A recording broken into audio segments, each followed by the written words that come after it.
driving through, entering the Red Fort through the Lahori Gate again, Mrs. Gandhi will go up to the ramparts, and there she will then unfurl the national flag, heading towards the Lahori Gate of the Red Fort now.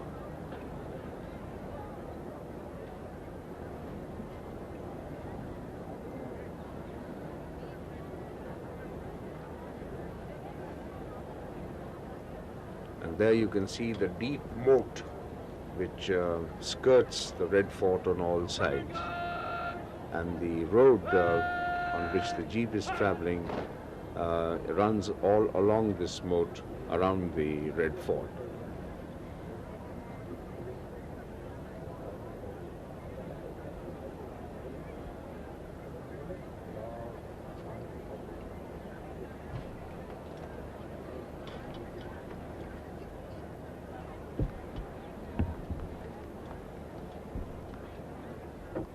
और ये है राजघाट, जहां कुछ क्षणों के लिए हम आपको ले आए हैं। प्रधानमंत्री श्रीमती इंदिरा गांधी राष्ट्रपिता महात्मा गांधी की समाधि पर पुष्पांजलि अर्पित करने के लिए राजघाट गईं।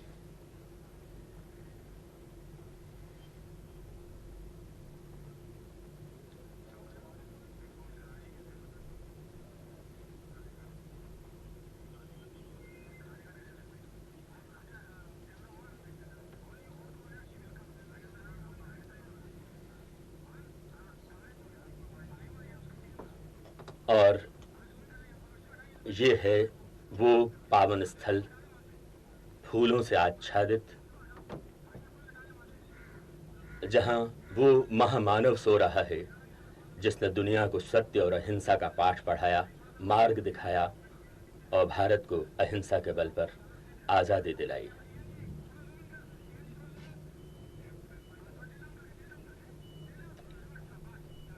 प्रधानमंत्री द्वारा समर्पित इन फूलों में सारे देश की श्रद्धांजलि निहित है।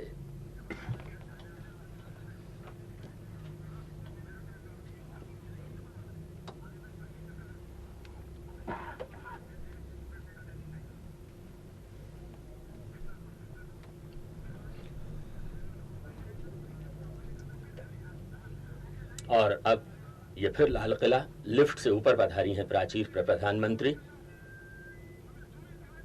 उनके साथ दाईं ओर रक्षा मंत्री श्री आर वेंकटरमन हैं।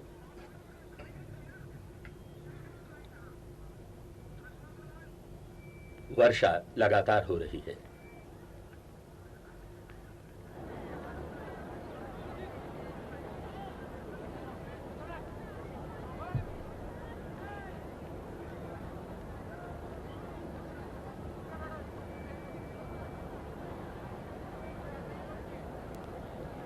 और यह है ध्वज मंच, जहां कुछ ही क्षणों में अब भारत की आन बान और शान, स्वतंत्रता का प्रतीक, वो तिरंगा फहराएंगी।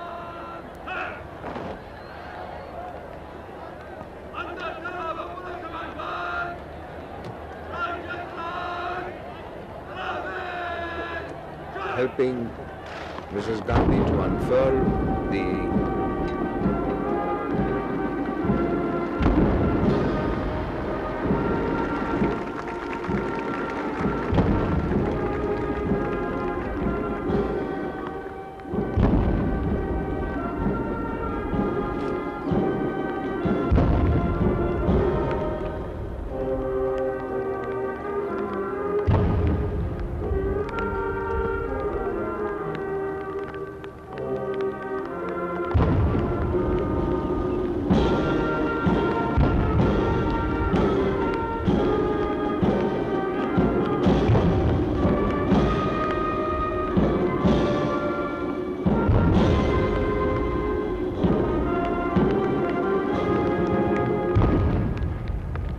Squadron leader A.K. Seli helped Mrs. Gandhi unfurl the national flag, and you can still hear the booming of the 21-gun salute, which is being fired by the 1722nd Field Battery Ceremonial.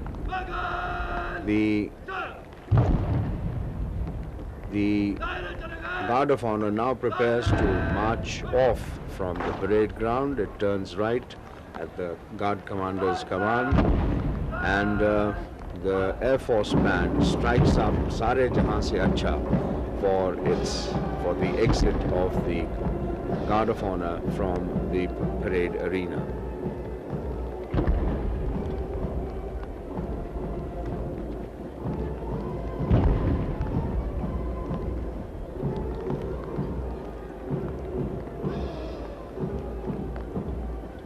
If you look carefully among the 3,000 children who are seated, you might be able to spot the band of the 6th Light Infantry Regimental Center, and that is the band which will play as the 500 schoolgirls and AIR artists sing the national anthem at the end of the function.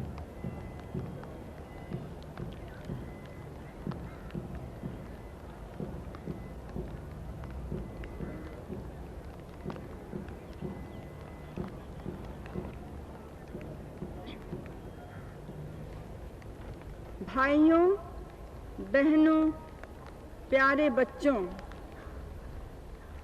वर्षगांठ चाहे व्यक्ति की हो, चाहे देश की हो, एक शुभ अवसर होता है, खुशी का दिन होता है। और हम सब चाहे यहाँ हो, चाहे अपने घरों में हो, उसको मनाते हैं। पहले तो यहाँ से आवाज़ आकाशवाणी द्वारा ही हमारे प्रदेशों में जाती थी। पिछले साल कुछ बड़े-बड़े शहरों में दूरदर्शन द्वारा यहाँ का चित्र भी पहुँचा। आज और बहुत से छोटे शहरों में भी ये चित्र पहुंचेगा और देश के 70% क्षेत्र में दूरदर्शन पहुंचे वो कार्यक्रम आरंभ होगा। आस्ते आस्ते हर काम इसी प्रकार से आगे बढ़ता है। आज वो दिन है जब हम अपनी आज़ादी की लड़ाई को याद करते हैं। वो महात्मा गांधी, उनके दूसरे साथी और शिष्य और कई ऐसे नाम जिनके बारे में आपने पढ़ा होगा, सुना होगा, लेकिन उनके अलावा देश में लाखों की संख्या में बहुत से ऐसे बहादुर स्वतंत्रता सैनिक थे जिन्होंने अपना सब कुछ बलिदान कर दिया और उनमें से आज भी कुछ हजार हमारे साथ हैं। उन सब को हम याद करते हैं और जब याद करते हैं तो ये भी सोचते हैं कि जो कुर्बानी उन्होंने दी उससे हमने सबक क्या सीखा। कुछ ऐसे हैं लोग जो कहते हैं कि हर साल लाल किले से चाहे कोई भी प्रधानमंत्री हो एक ही बात कहते हैं। क्या अजब बात है ये कहने की। क्या जो ऊंचे आदर्श हैं,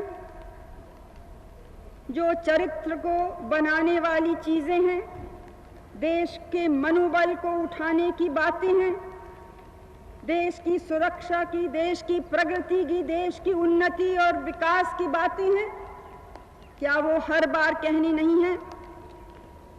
क्या ये ऊंचे मूल्य जो हमारी विचारधारा के हैं वो कभी पुराने हो सकते हैं?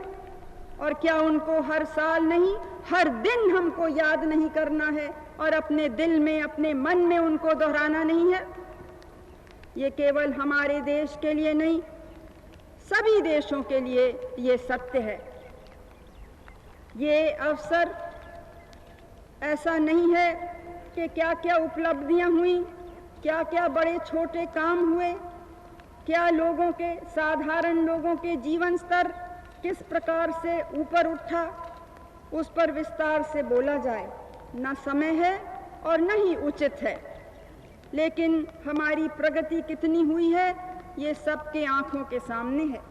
हमारे देश वाले जानते हैं, विदेश वाले जानते हैं, और आपने पढ़ा होगा कि बड़े बड़े देशों के नेतागण ने, विशेषज्ञ ने इसके बारे में चर्चा की है और कर रहे हैं। इसके माने नहीं कि हमारा काम पूरा हुआ है, इसके माने नहीं कि हमारे सारे स्वप्न असलियत में हम बदल सके हैं, लेकिन इसके माने ज़रूर हैं कि उस रास्ते पर, जो रास्ता हमारे महान नेताओं ने हमको दिखाया, उस रास्ते पे हम आगे बढ़े हैं। और चाहे कितने ही कष्ट आए, कितने ही खतरे आए, कभी हमने ठोकर भी खाई, लेकिन हम आगे बढ़ते रहे। और शायद बहुत से आज के जो कष्ट हैं वो उसी के कारण हैं कि ये देश जो गुलाम था, ये देश जो इतना गरीब था, ये देश जो डरा हुआ था, ये देश जो दबा हुआ था, आज ये सिर ऊपर करके खड़ा हो सकता है। आप इसी एक साल की उपलब्धियां देखिए, कुछ तो बहुत बड़ी बड़ी चीजें हैं, जैसे कि हमारे बिजली बड़ी या छोटा, उसको जो भी समझिए, पहले केवल 300 शहरों में थी और गांव में तो नहीं के बराबर। आज 3 लाख गांव में है और शहरों में तो खैर है ही है। एक छोटा सा उदाहरण है ये, लेकिन सबको छूता है। बड़े कामों में मैंने आपको दूरदर्शन के बारे में बतलाया। हमारा अंतरिक्ष किस प्रकार से गया और किस प्रकार से हम उसका उपयोग कर सकते हैं अपने किसानों और दूसरों के लाभ के लिए, वो भी आपके सामने है।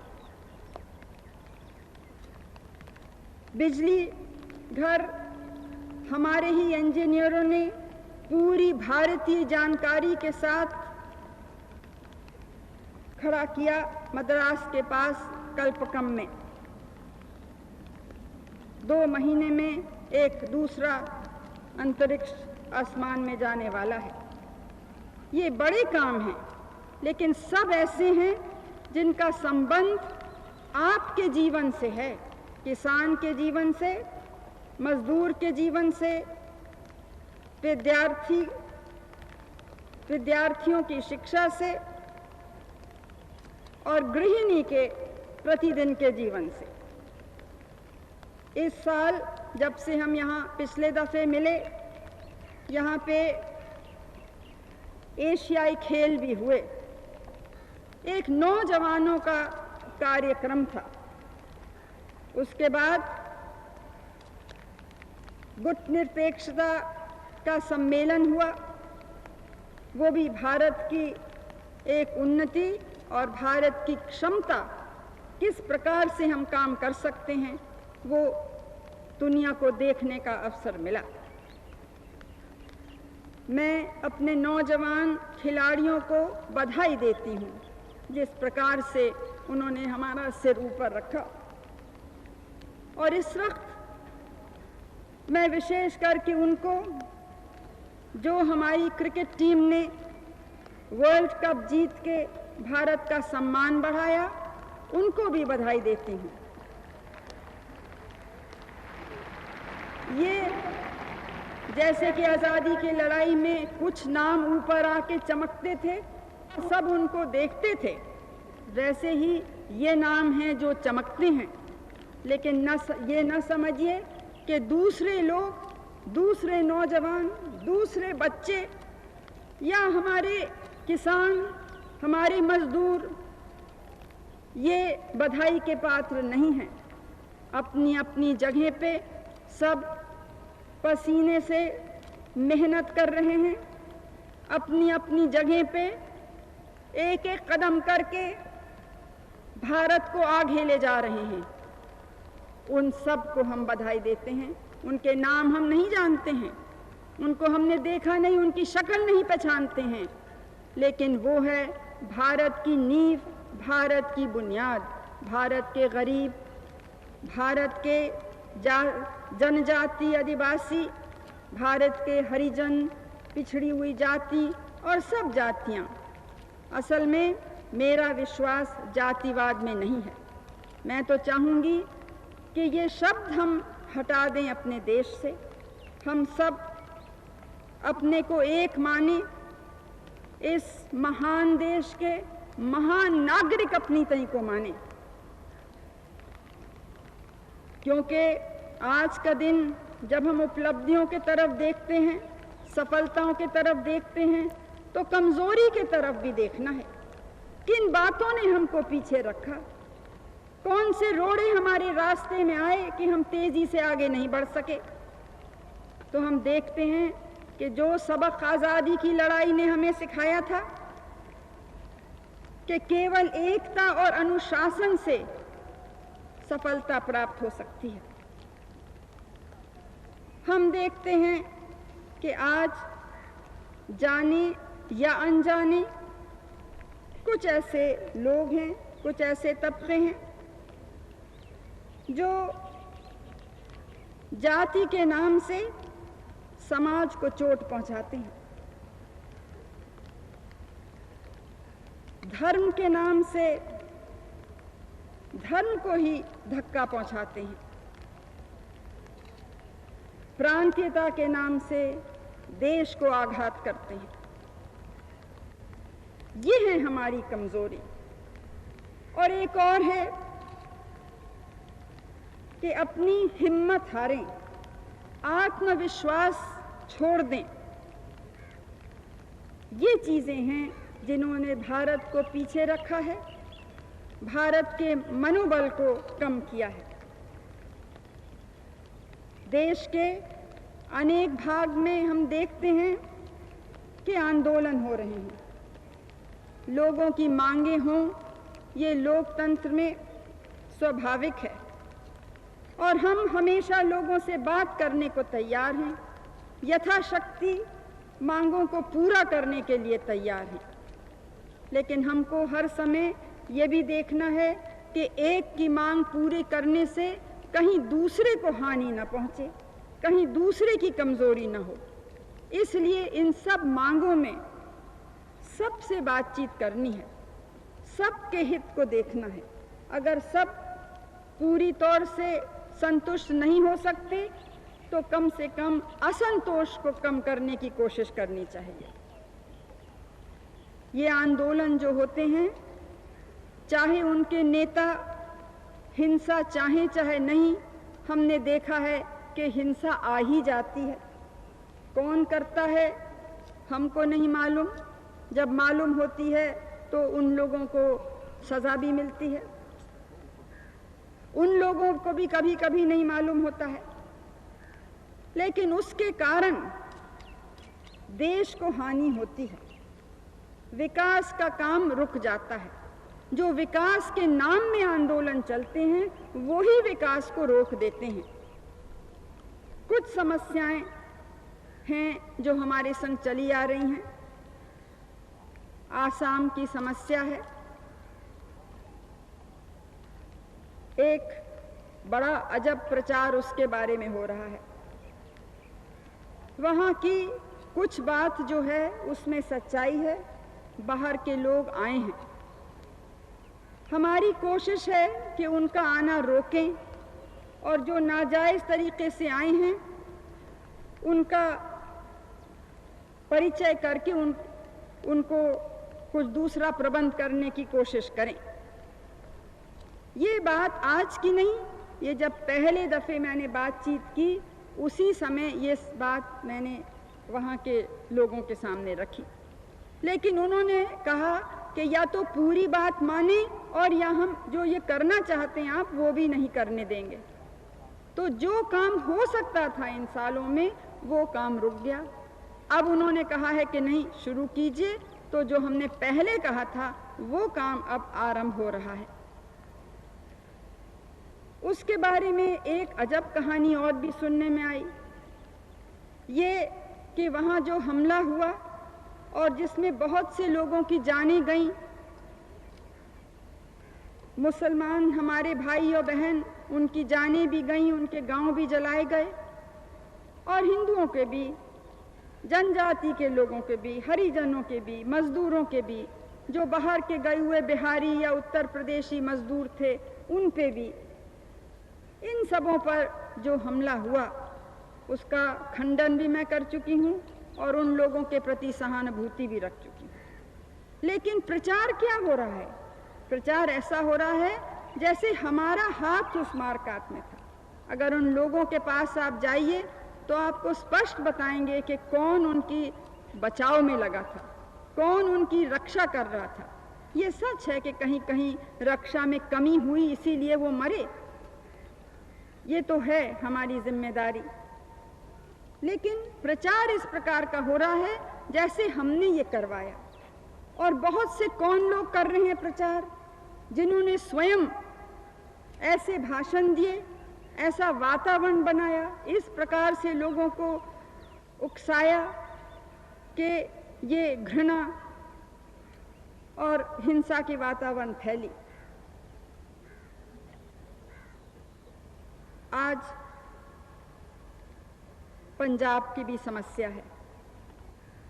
मैं विस्तार में जाना नहीं चाहती हूँ, अनेक बार उसके बारे में कहा है।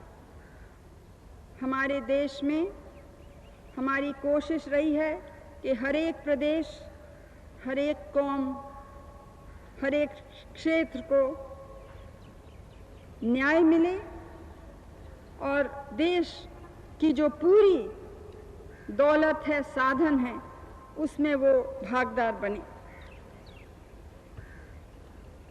जो भी मांगे मैं अपने तरफ से पूरी कर सकती थी वो मैंने शुरू ही में मान ली। लेकिन जिनका संबंध दूसरे प्रदेशों से है, वो क्या उनके प्रति न्याय होगा अगर मैं कोई निर्णय ले लूं और उनसे समझौता न हो सके? एक बात मैं याद दिलाऊंगी कि मुझसे कहा जा रहा है कि मैं निर्णय को जानबूझ के रोक रही हूं।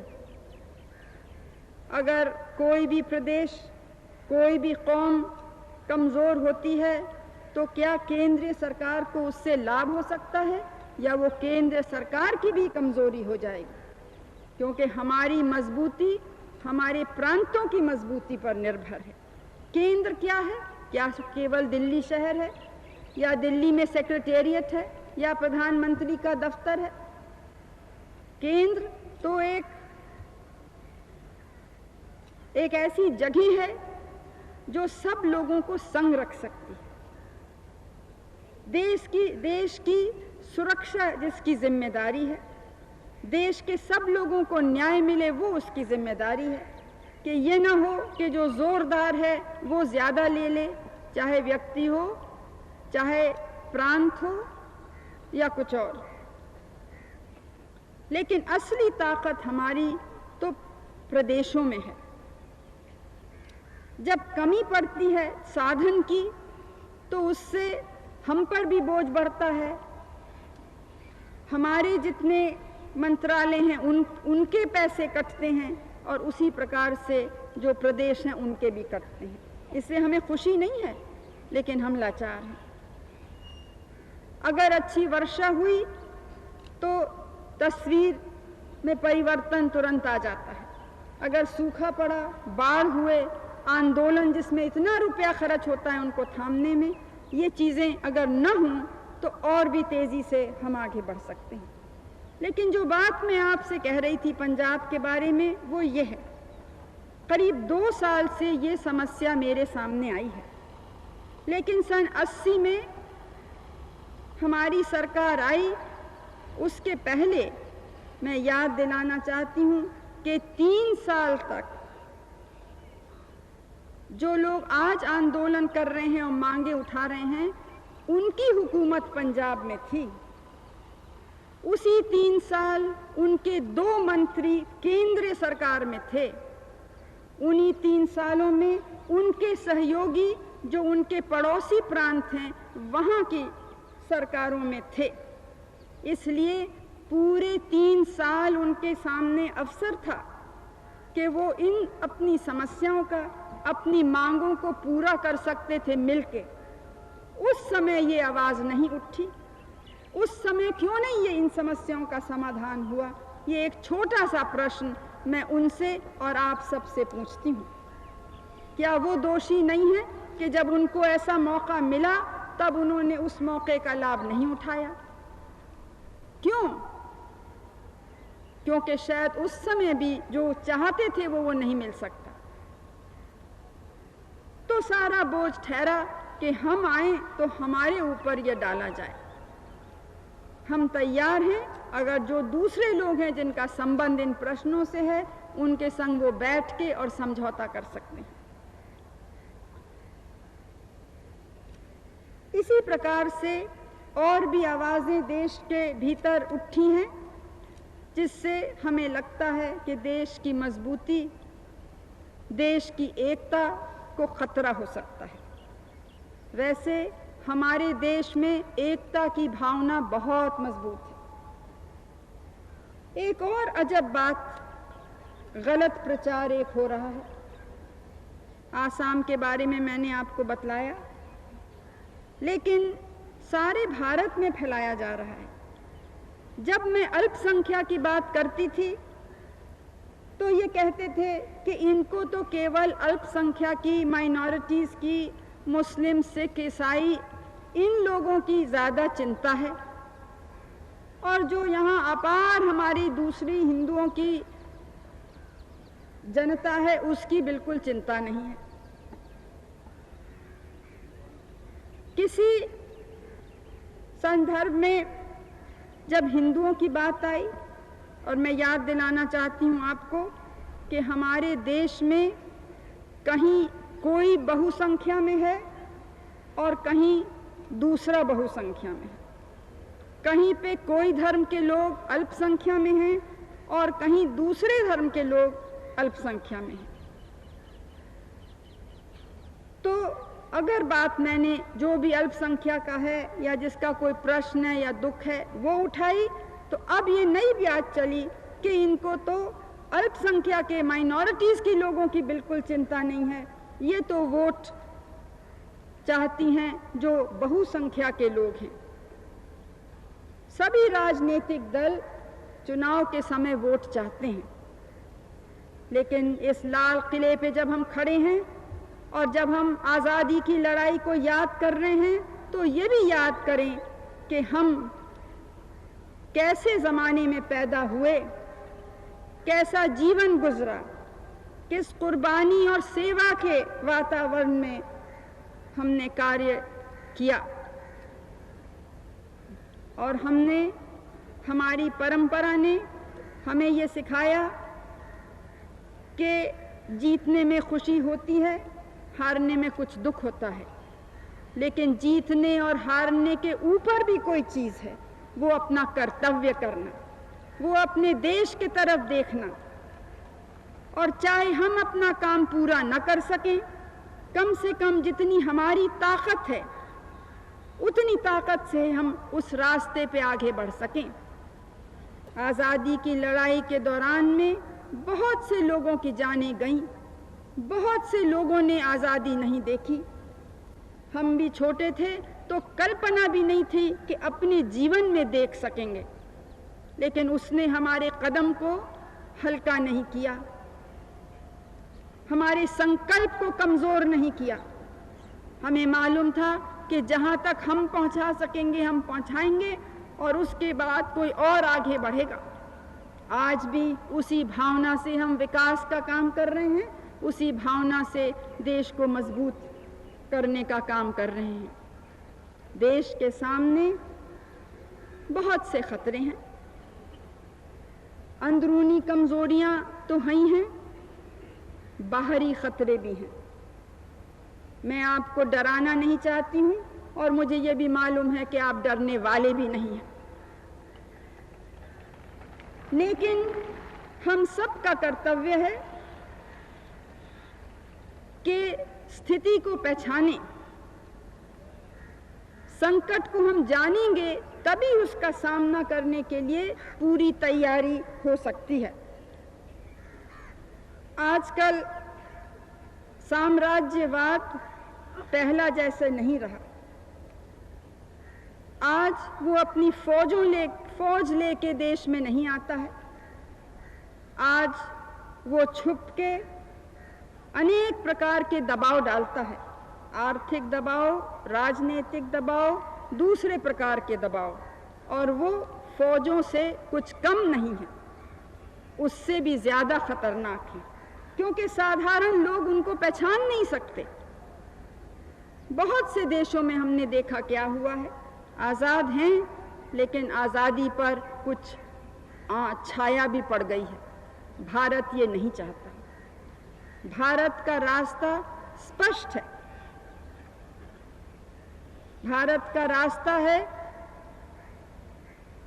आत्मनिर्भरता, लोकतंत्र के द्वारा, समाजवाद के द्वारा, गुटनिरपेक्षता के द्वारा।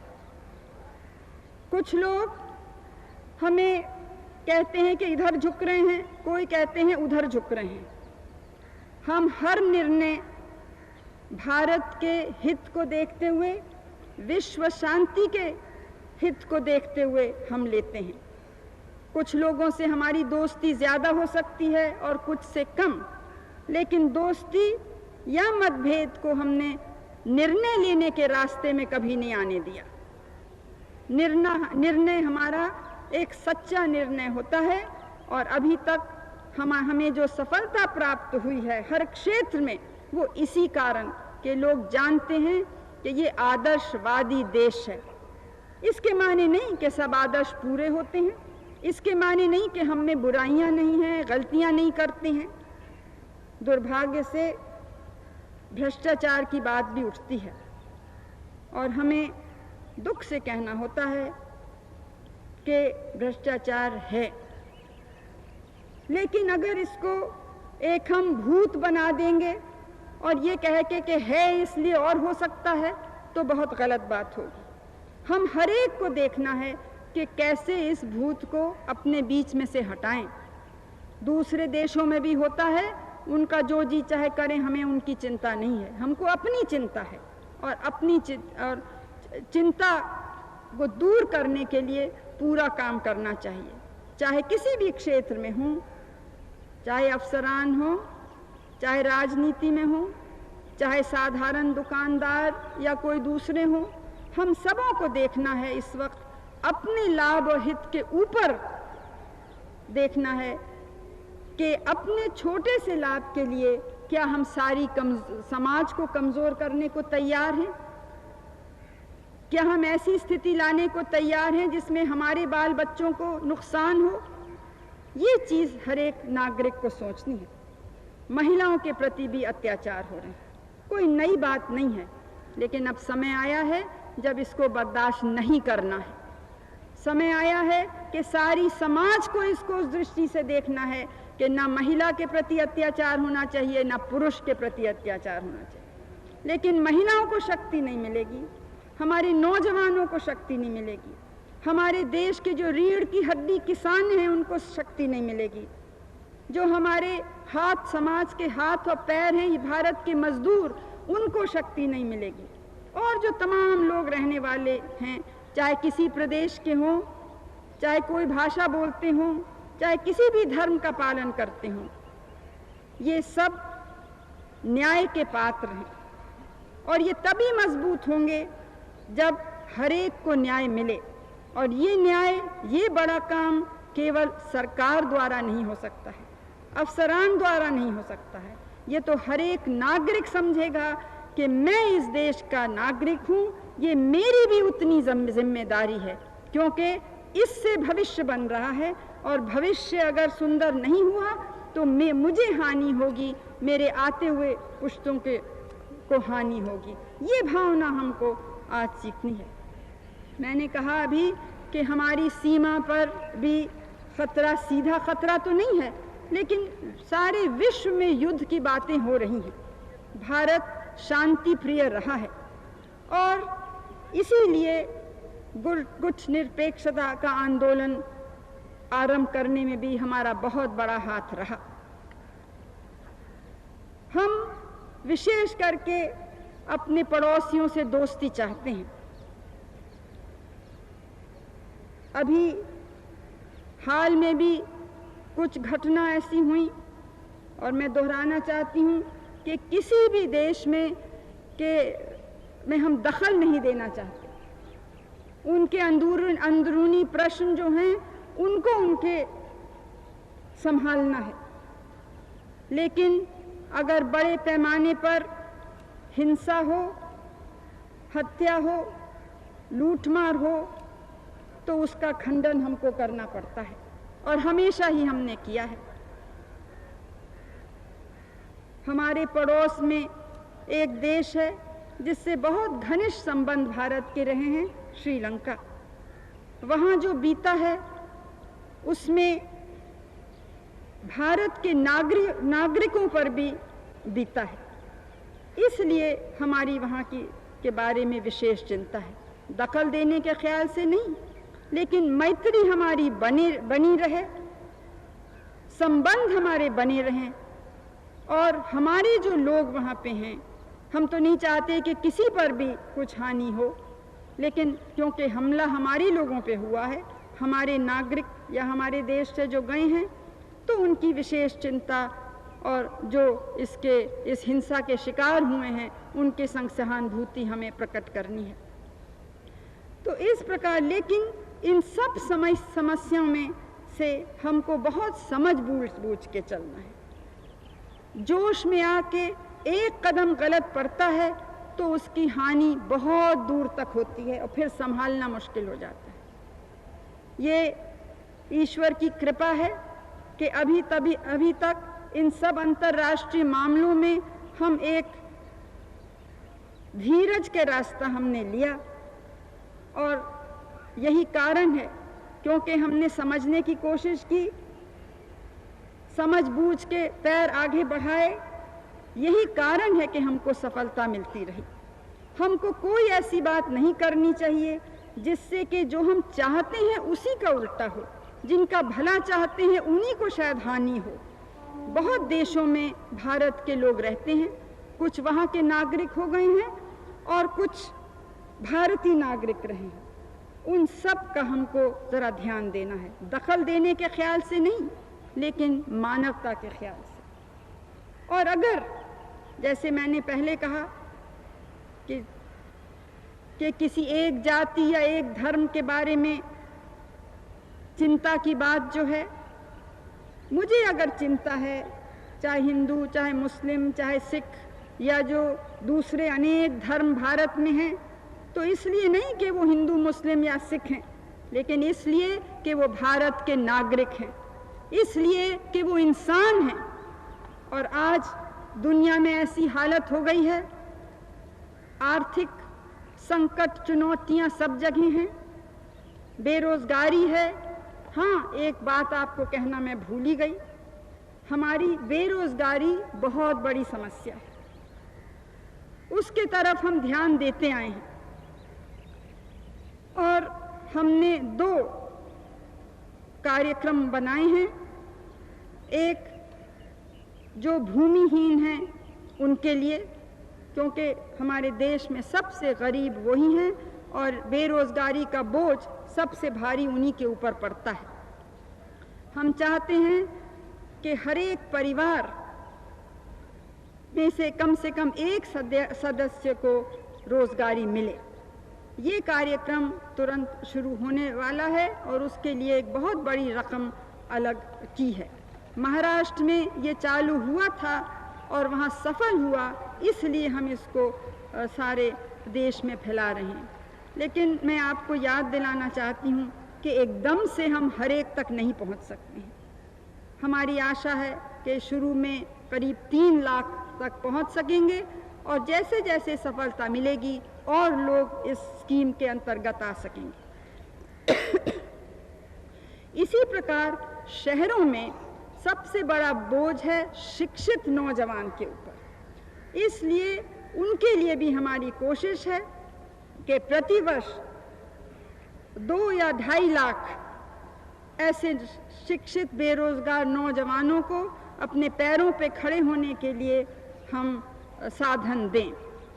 तो इस प्रकार हर साल नए कार्यक्रम आरंभ होते हैं। हमारे 20 सूत्री कार्यक्रम का बहुत लोगों ने मजाक उड़ाया, लेकिन सच्चाई ये है कि उससे फर्क पड़ रहा है। कहीं कहीं गलत काम भी हुए हैं, लेकिन आमतौर से उसका लाभ हुआ है, हो रहा है। और आप अगर गांव में जाके देखिए तो आप देखिएगा, बहुत से लोग जो ये बातें कहते हैं उनको याद नहीं, या कभी पहले उन्होंने देखा ही नहीं था कि भारत का देहात कैसा था, भारत की गरीबी किस प्रकार की थी। और ये संतोष की बात है कि वो चित्र अब हमेशा के लिए ख़त्म हो गया है। अब हम आगे बढ़ रहे हैं और बढ़ते ही जाएंगे। हम किसी से लड़ाई नहीं करना चाहते, लेकिन आपको मालूम है कि आक्रमण क्योंकि हम पर हो चुका है, हमारा अनुभव जो है उसको हम भूल नहीं सकते हैं। इसलिए हमें तैयारी अपनी पूरी रखनी है। और एक शब्द मैं कहूँगी अपने बहादुर सेनाओं के अफसरान और जवानों का, कि जिस बहादुरी से उन्होंने देश की सीमा की सुरक्षा की, उसी बहादुरी और उसी लगन से चाहे बाढ़ आए, चाहे दूसरी आपत्ति आए, शांति के समय भी वो उसी प्रकार से लोगों की सहायता करते हैं। वो भी हमारी बधाई के पात्र हैं। आज ये दिन है कि हम भूल जाएं कि हम छोटे हैं या बड़े, कहाँ रहते हैं, क्या हमारी विचारधारा है। हम यही सोचें कि हमारा जो पुराना या नया, जो समझिए जो रास्ता है भारत को शक्तिशाली बनाने का, भारत को महान बनाने का, उस रास्ते पे किस प्रकार से हम चलें। आज के दिन मैं आप सबको फिर से बधाई देती हूँ, और विशेष करके हमारे नौजवानों को। उनकी आंखों में नई आशाएं हैं, उनके कंधों पे नई जिम्मेदारी हैं, और उनके हृदयों में नया जोश है। वो भावना हम सब लें, चाहे हमारी कुछ भी आयु हो, और उस जोश से, उस हिम्मत से हम हरेक, और जब हम हरेक कहती हूँ तब उसमें मैं भी शामिल हूँ, मैं भी आपके संग एक हूँ। हम सब देश के सेवक और सेविकाएं हैं। हमको ओहदे का नहीं सोचना चाहिए, कौन धनी है कौन गरीब है ये नहीं सोचना चाहिए। केवल ये कि हमसे कमज़ोर है उसको कैसे सहायता करें, हमसे जो नीचे अगर किसी कारण कोई फिसल गया है या किसी ने उसको ढकेला है, उसको कैसे उठाएं, जिसमें पैर मिला के कंधे से कंधे हम आगे बढ़ें, इस देश को शक्तिशाली बनाएं, इस देश को महान बनाएं। और केवल आर्थिक दृष्टिकोण से नहीं, केवल राजनीतिक दृष्टिकोण से नहीं, लेकिन आध्यात्मिक दृष्टिकोण से भी, मन और बुद्धि के दृष्टिकोण से भी। आइए हम सब आज ये निर्णय करें कि कोई बात हम न कहेंगे न करेंगे जिससे किसी प्रकार से हमारा देश नीचे हो। हमें साधारण जनता का मनोबल बढ़ाना है, उनका आत्मविश्वास बढ़ाना है, और आत्मनिर्भर देश को बनाना है, अपने लोगों को बनाना है। इस नारे से आज हम यहाँ से जाएं, और इस अगले साल इस काम में हम लगें तो हम चमत्कार करके दिखा सकते हैं। एक बार नहीं, अनेक बार भारत के लोगों ने दिखाया है कि भारत जब निर्णय करता है, जब दृढ़ संकल्प करता है, तो पूरा करके दिखा सकता है। आइए मेरे बहनों और भाइयों, हम करके दिखाएं। मैं फिर से आप सबको नमस्कार करती हूँ और भविष्य के लिए शुभकामनाएं देती हूँ। जय हिंद, जय हिंद, जय हिंद।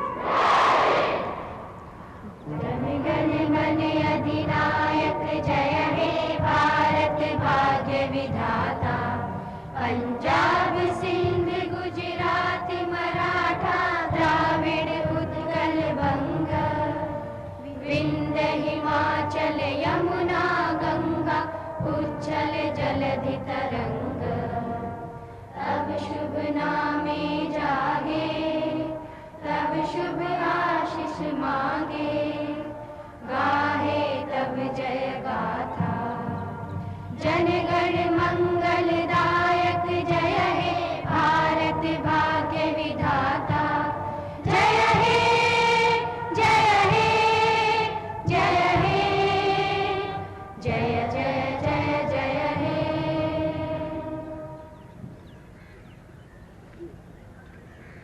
और इस प्रकार राष्ट्रगीत के साथ लाल किले पर 37वें स्वतंत्रता दिवस के अवसर पर प्रधानमंत्री द्वारा ध्वजारोहण संपन्न हुआ। प्रधानमंत्री के भाषण के दौरान बराबर वर्षा होती रही, जो अब से कुछ क्षण पहले की रुकी है। लगता था उस समय जैसे प्रकृति भी आज के शुभ दिन देशवासियों की बराबर के हिस्सेदार रहना चाहती है।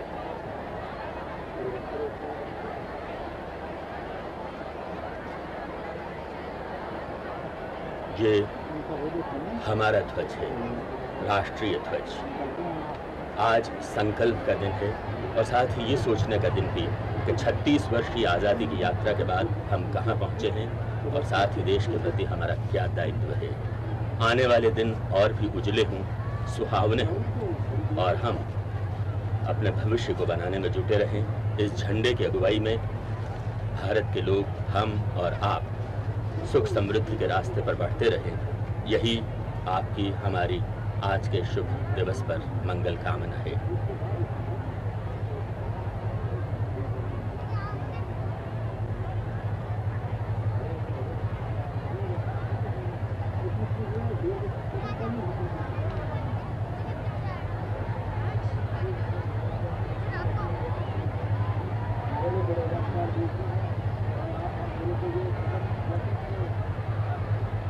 गरजा हिंदुस्तान चॅनलला सबस्क्राईब करा